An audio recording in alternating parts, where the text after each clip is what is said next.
Assalamualaikum warahmatullahi wabarakatuh.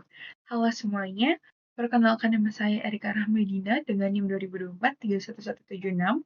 Pada kesempatan kali ini, saya akan mempresentasikan hasil penelitian saya untuk ujian akhir semester pada mata kuliah Komputer dan Masyarakat yang berjudul Kesenjangan Akses Digital di Berbagai Lapisan Masyarakat Indonesia.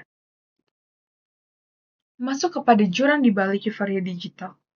Saat ini, Indonesia memang dikenal sebagai salah satu pasar digital terbesar di Asia Tenggara. Namun, di balik euforia digitalisasi tersebut, data BPS dan Kemkomdigi menunjukkan bahwa masih ada saudara kita, khususnya di wilayah 3T, terdepan, terluar, dan tertinggal, yang masih harus berjuang untuk mendapatkan sinyal yang stabil. Kesenjangan ini bukan sekedar hanya persoalan ada atau tidaknya ponsel pintar, melainkan juga menyangkut tingkat literasi digital, keterjangkauan biaya, relevansi konten lokal, hingga kepercayaan masyarakat terhadap layanan digital. Berangkat dari kondisi tersebut, penelitian ini berfokus pada 4 hal. Yang pertama, mengukur seberapa besar kesenjangan akses dan perangkat antara kota dan desa. Yang kedua, menganalisis faktor struktural penyebab ketimpangan akses. Yang ketiga, mengevaluasi dampaknya terhadap pemanfaatan layanan digital pemerintah. Dan yang terakhir, merumuskan rekomendasi kebijakan bersama untuk mempersempit jurang digital ini. Untuk menjawab hal itu, saya menggunakan metode mixed methods, di mana data primer diperoleh dari kuesioner Google Form dengan 20 responden dari 20 wilayah berbeda di Indonesia. Serta saya akan mewawancarakan mendalam dengan 2 responden untuk pengalaman personal mereka. Data ini kemudian saya akan padukan dengan data sekunder dari jurnal ilmiah dan data BPS. Masuk ke hasil dan pembahasan, dari 20 responden yang disurvei, sebanyak 65% atau 13 orang berdomisili di luar Pulau Jawa, termasuk wilayah Indonesia Timur seperti Kupang, Papua Tengah, dan Sumba. Sementara 35% sisanya berada di Pulau Jawa. Responden didominasi oleh kelompok usia produktif dan pelajar. Mengenai kepemilikan perangkat, secara umum, 80% responden sudah memiliki smartphone. Namun, temuan kunci di sini adalah seluruh responden yang tidak memiliki perangkat sama sekali berjumlah 4 orang. Mereka berasal dari kelompok anak usia sekolah dasar di luar Pulau Jawa. Ini membuktikan bahwa kesenjangan paling menonjol ada pada anak usia sekolah di daerah pelosok.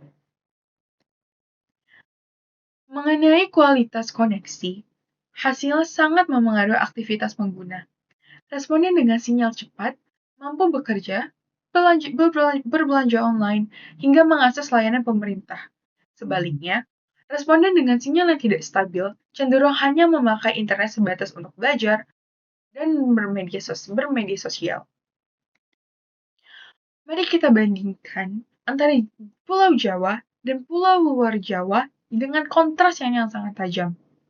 Di Pulau Jawa, 100% responden punya smartphone, mayoritas pakai wifi rumah, dan 57,1% merasa aksesnya sangat memadai.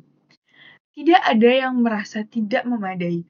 Sementara, di luar Pulau Jawa, seluruh kasus ketiadaan perangkat dan akses menumpuk di sini. Sebanyak 30,8% respon menyatakan bahwa akses internet di daerah mereka tidak memadai sama sekali, dan 10% yang mereka rasakan sangat memadai. Masuk kepada pemanfaatan layanan digital pemerintah, ketimpangan ini berdampak langsung ke layanan e-government seperti IKD, BPJS, pajak online, PLN mobile, ataupun Satu Sehat. Secara total, 55% responden ternyata belum pernah menggunakan layanan digital pemerintah. Di Jawa, 86% responden sudah pernah menggunakannya, sedangkan di luar Pulau Jawa, angkanya anjlok hanya di 23%.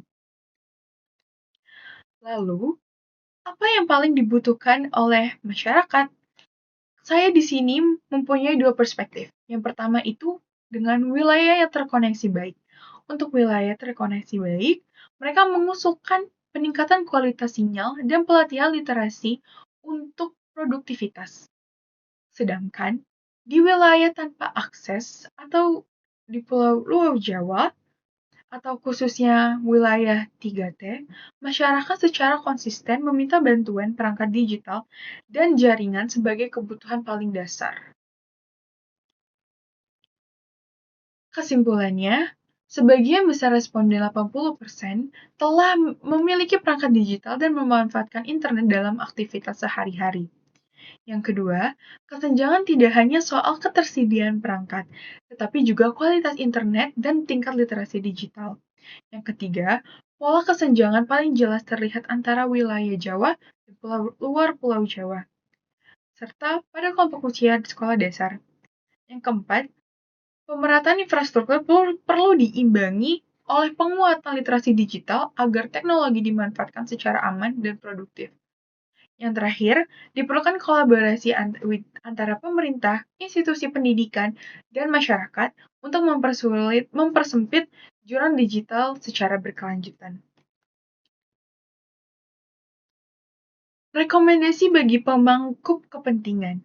Yang pertama, untuk pemerintah, perluas infrastruktur telekomunikasi, tingkatkan kualitas layanan, dan jalankan program literasi digital secara berkesinambungan. Untuk masyarakat, mari tingkatkan literasi digital kita secara mandiri dan gunakan teknologi untuk kegiatan yang produktif serta aman.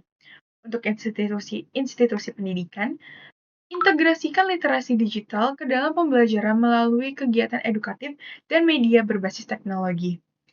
Yang terakhir, untuk peneliti selanjutnya, perluas jumlah responden dan wilayah, serta kaji variabel ekonomi, usia, dan infrastruktur secara lebih mendalam.